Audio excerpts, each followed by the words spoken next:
السلام علیکم ناظرین، امید کرتا ہوں کہ آپ سب خیریت سے ہوں گے اور میں تہ دل سے آپ کا استقبال کرتا ہوں اپنے چینل۔ میرے بھائیوں، آج میں پھر سے حاضر ہوا ہوں آپ کی خدمت میں ایک نیا عمل لے کے، اور آج کا جو عمل ہے اس کو بتانے سے پہلے میں آپ کو اتنا یاد دلا دوں کہ اگر آپ ہمارے چینل میں نئے ہیں اور پہلی بار آئے ہیں تو ہمارے چینل کو سبسکرائب کریں اور بیل آئیکن کو ضرور پریس کریں تاکہ ہمارے آنے والی ویڈیوز کی جانکاری آپ تک پہنچتی رہے۔ اور اسی کے ساتھ میں بولنا چاہتا ہوں کہ آپ کے لیے ہم کئی چیزوں کا ریسرچ کرتے ہیں، کئی چیزوں کو پہلے پہچانتے ہیں، تحقیق کرتے ہیں، اعمال کے جو جتنے بھی کام ہیں، مثال کے طور پہ جادو کے متعلق، مثال کے طور پہ محبت کے متعلق، دشمن کو ختم کرنے کے متعلق، ان جتنے بھی ٹاپکس ہیں ان کے اوپر ہم جب تحقیق کرتے ہیں اور تحقیق کرنے کے بعد آپ تک پہنچاتے ہیں، ریسرچ کرنے کے بعد اس سے ہمیں فائدہ پہنچتا ہے، اسے ہم یہ سوچتے ہیں کہ ویڈیو کے ذریعے سے اسے ہم آپ تک پہنچائیں۔ ہم جتنا ریسرچ کرتے ہیں، جتنی باتیں ہمیں سمجھ میں آ رہی ہیں، اسی چیز کو ہم آپ تک پہنچانے کی کوشش کرتے ہیں۔ اسی لیے میں بول رہا ہوں کہ ہمارے چینل کو آپ سبسکرائب کر لیں، ہو سکتا ہے کبھی نہ کبھی آپ تک وہ ویڈیو پہنچے جو آپ کے لیے بالکل بہت ہی زیادہ ضروری ہے، کیونکہ زندگی میں کیا ہوتا ہے، کئی پریشانیاں آتی ہیں، کئی پریشانیوں سے، مصیبتوں سے ہمیں جوجھنا رہتا ہے، لڑنا رہتا ہے۔ تو ان تمام چیزوں کے لیے ہم قرآن مقدس کی مدد لیتے ہیں، اللہ تعالیٰ کی مدد لیتے ہیں، اللہ تعالیٰ سے دعا کرتے ہیں، اور وہ دعا ایک ذریعہ بن جاتا ہے، عمل ایک ذریعہ بن جاتا ہے۔ تو میرے بھائیوں، اسی چیز کو بتانے کے بعد میں آپ کو اپنے ٹاپک پہ آتا ہوں، اور آج کا ہمارا جو ٹاپک ہے، جو موضوع ہے، وہ ہے دشمن کو ختم کرنے کے لیے ایک ایسا عمل جس کے ذریعے سے جو جادو آپ کے اوپر آپ کا دشمن کروایا ہے، یہیں سے بات آپ کو سمجھنے کی ضرورت ہے۔ سب سے پہلے میں آپ کو بتا دوں کہ آپ کا دشمن کون ہے۔ ایک مثال دیتا ہوں میں آپ کا دشمن کون ہے؟ کیا وہ آپ کا دشمن ہے جو ذرا سی بات میں آپ سے لڑائی ہوگی، ذرا سی بات میں آپ کی لڑائی اس سے ہو گئی، تھوڑا سا ہاتھا پائی بھی ہو گیا، تھوڑی سی گالی گلوچ بھی ہو گیا،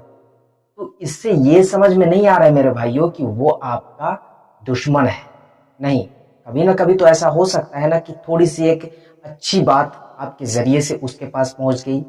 اس کے ذریعے سے آپ کے پاس پہنچ گئی، اور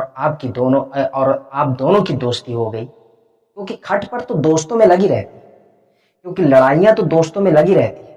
لیکن اس کا مطلب یہ نہیں ہے میرے بھائیوں کہ وہ آپ کا دشمن ہی بن گیا ذرا سی بات میں۔ سب سے پہلے دشمن کو سمجھنا ضروری ہے کہ وہ آپ کا دشمن ہے، اصلیت میں وہ آپ کا دشمن ہے، یہ سمجھنا ضروری ہے۔ کیونکہ قرآن مقدس کی جب ہم کوئی بھی آیت کو نکالتے ہیں اور اس سے مدد لیتے ہیں، چاہے وہ ٹاپک کوئی بھی ہو، چاہے وہ محبت ہو، بیماری کو چھوڑ کر میں اس لیے بولتا ہوں کہ اگر آپ سورہ اخلاص کی جو آیت ہے اس سے آپ کسی دوسری بیماری کو ٹھیک کرنا چاہتے ہیں، مثال کے طور پہ سورہ اخلاص سے ہم ایک سر درد کا علاج کرتے ہیں، یہ صرف مثال ہے، سر درد کا علاج ہم کرتے ہیں، اور سر درد کا علاج جو ہے سورہ اخلاص، اس کے لیے سورہ اخلاص بنا ہی نہیں ہے، ایک مثال ہے صرف، تو سر درد تو اس کا ٹھیک ہوگا نہیں، تو اسی لیے جو جس پر فٹ بیٹھتا ہے اسی کا استعمال کیا جاتا ہے۔ تو یہی میں بول رہا تھا کہ ایک بیماری کو ہم الگ کرتے ہیں، اس کے بعد آ جاتے ہیں محبت پہ، سمجھنے کی کوشش کریے گا، اس کے بعد ہم آ جاتے ہیں محبت پہ۔ تو محبت کے لیے جب ہم قرآن مقدس کی مدد لیتے ہیں، جب ہم قرآن مقدس سے آیت کو نکال کر اس کے اعداد کو نکالتے ہیں، اعداد نکالنے کے بعد اس کو ہم پڑھتے ہیں، ورد کرتے ہیں اور اللہ تعالیٰ سے دعا کرتے ہیں، جب ہم یہ کرتے ہیں، اللہ تعالیٰ سے دعا کرتے ہیں، تو ہماری دعا اس عمل کے برکت سے قبول ہو جاتی ہے۔ کہنے کا مطلب یہ ہے، تو جو چیز ہم محبت کے لیے قرآن مقدس کی مدد لے رہے ہیں، اگر محبت، سمجھنے کی کوشش کریے گا، اگر محبت جائز ہے، آپ کی اور اگلے شخص کی محبت کامیاب ہو سکتی ہے، چانسز ہیں، تقدیر میں ہے، تو قرآن مقدس سے ہم اس عمل میں کامیاب ہو سکتے ہیں، ہم قرآن مقدس کی آیت سے اس عمل میں کامیاب ہو سکتے ہیں۔ اب جب آپ کی محبت جائز ہوگی تب یہاں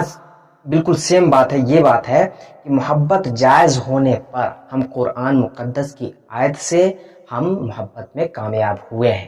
اگر محبت ناجائز ہو رہی ہے، اگر محبت ناجائز ہے، مثال کے طور پہ کسی سے آپ محبت کر رہے ہیں صرف اپنی ضرورت کو پوری کرنے کے لیے،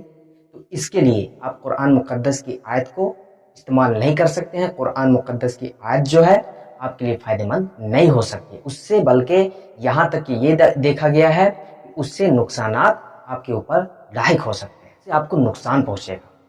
فائدہ ہرگز نہیں پہنچے گا۔ تو ہم یہ محبت ایک ٹاپک ہو گیا۔ اسی طریقے سے دوسری چیز آپ لے لیں، بغض ہو گیا۔ اسی طریقے سے آپ دشمن کو بھی لے لیں، دشمن کو ختم کرنے کے لیے ہم قرآن مقدس کی آیت کا استعمال کر رہے ہیں اور وہ دشمن نہیں ہے، اور یہ قرآن مقدس کی آیت جو ہے اس پر فائدہ دکھا دے، نہیں، ہرگز نہیں۔ قرآن مقدس کی آیت کا استعمال کیا جائے گا وہاں جہاں جائز جگہ ہے، جائز جگہ پہ آپ استعمال کر سکتے ہیں اور وہاں سے آپ فائدہ اٹھا سکتے ہیں۔ اور اگر آپ کو نقصان اٹھانا ہے تو پھر یہی اٹھ پٹانگ کام کریے، جو دشمن نہیں ہے اس کو آپ تکلیف پہنچانے کی کوشش کر رہے ہیں قرآن مقدس سے، تو ایسا تو نہیں ہو سکتا کہ آپ قرآن مقدس سے آپ دشمن کو ختم کرنا چاہتے ہیں اور آپ کا وہ دشمن ہے ہی نہیں، وہ تو ذرا سی لڑائی ہوئی ہے بس۔ اب وہ ذرا سی لڑائی میں آپ کچھ بھی کروانے بیٹھ گئے، کبھی جادو، کیونکہ ایسا ہوا ہے اس لیے میں بول رہا ہوں، کبھی ایسا ہوتا ہے کہ جادوگر کے پاس آپ چلے گئے، تانترک کے پاس آپ چلے گئے، کبھی ایسا ہوتا ہے کہ تعویذات کا استعمال کر رہے ہیں اور آپ کے ذہن میں یہ بات ہے وہ آپ کا دشمن ہے، لیکن نہیں ہے، اس کی طرف سے آپ کی دشمنی نہیں ہے۔ شاید یہ بھی ہو سکتا ہے کہ بس آپ کے دل میں غلط فہمیاں پیدا ہو رہی ہیں، تھوڑا سا غصہ آ رہا ہے آپ کو اس کے اوپر، تو ذرا سی بات ہے میرے بھائیوں، اس سے یہ دشمن ثابت نہیں ہوتا ہے کہ وہ دشمن ہے آپ کا، نہیں۔ آپ اپنے ذہن سے یہ بات نکال دیں، کیونکہ ایسے کیسز میرے پاس آتے رہتے ہیں، وہ ایسے بولتے ہیں کہ نہیں وہ میرا دشمن ہے ہی ہے، وہ ہمیشہ لڑتا ہے میرے سے۔ لڑنا ایک الگ بات ہے، وہ آپ کا دشمن اس وقت نہیں ہوا کہ ذرا سی لڑائی میں آپ کی دشمنی ہوگی۔ میرے بھی ایسے دوست ہیں جو لڑتے رہتے ہیں، غصہ کرتے ہیں، بہت سے غصہ کرتے ہیں، لیکن کبھی ذرہ برابر بھی برا نہیں مانتا میں، اور اس کے اوپر کیا میں قرآن مقدس کی آیت کو بیٹھا دوں، اس سے میں محبت نہ کروں؟ نہیں، دوست ہے، ذرا سی لڑائی ہو جاتی ہے تو اس سے کیا ہے، یہ دشمنی نہیں ہے، دشمن کو ہم سمجھ چکے ہیں۔ اب آ جاتے ہیں کہ آپ کا دشمن کون ہے۔ یہ تو میں آپ کو بتا دیا کہ دشمن کون نہیں ہے، اور دشمن کون ہے اب یہ جانتے ہیں، جس کے لیے یہ عمل ہے، جس کے لیے آپ اس عمل کی مدد سے اس دشمن کو ختم کر سکتے ہیں۔ ختم کرنے کا مطلب یہ نہیں کہ موت دے سکتے ہیں، ہرگز نہیں۔ کسی بھی عمل میں دنیا کا کوئی بھی منتر ہو، دنیا کی کوئی بھی ایک طرح سے کہتے ہیں طاقت کسی کو موت نہیں دے سکتی ہے، ہرگز نہیں، بالکل ہرگز نہیں۔ کہ آپ یہ جتنے بھی ہوتے ہیں نا کچھ تانترک کہہ سکتے ہیں کہ بولتے ہیں کہ ہم اس کو موت دے سکتے ہیں، نہیں، ہرگز نہیں، ایسا ہو ہی نہیں سکتا۔ موت تو اللہ کے اختیار میں ہے، ایسا ہو ہی نہیں سکتا کہ ایک منتر کے ذریعے سے کسی کو موت دے جائے، نہیں، اس کو موت نہیں دے سکتے ہیں۔ ہاں یہ ہے کہ اس کے اوپر ایک طرح سے مصیبت جو ہے اس کے اوپر ڈال سکتے ہیں، جو مصیبت وہ شخص آپ کے اوپر ڈالا ہے، اسے کہتے ہیں بدلہ، وہ بدلہ تو آپ لے سکتے ہیں۔ اب آپ دیکھتے ہیں کہ دشمن کون ہے۔ ایک مثال دے کے میں آپ کو بتا رہا ہوں، آپ کی اس سے لڑائی ذرا سی لڑائی ہوئی، یہاں تک وہ آپ کا دشمن نہیں ہے۔ ہو سکتا ہے ذرا سی لڑائی ہونے پر دوبارہ ایسا ہوا ہے کہ ذرا سی لڑائی میں وہ آپ کے پاس آیا اور معافی بھی مانگ لیا، وہ اب تو دوست ہو گیا، نہیں۔ جس کے دل میں آپ کے لیے نفرت ہو، یہ خلاصہ یہی ہے، جس کے دل میں آپ کے لیے نفرت ہو، آپ کو تکلیف پہنچانے کے لیے وہ کچھ بھی کر سکتا ہو، آپ کو تکلیف پہنچانے کے لیے، وہ آپ کا دشمن ہے۔ سیدھی سی بات اتنی ہی ہے بس۔ اس کے لیے اب آ جاتے ہیں ہم اپنے عمل پہ۔ وہ ایسا کون سا عمل ہے جس کے ذریعے سے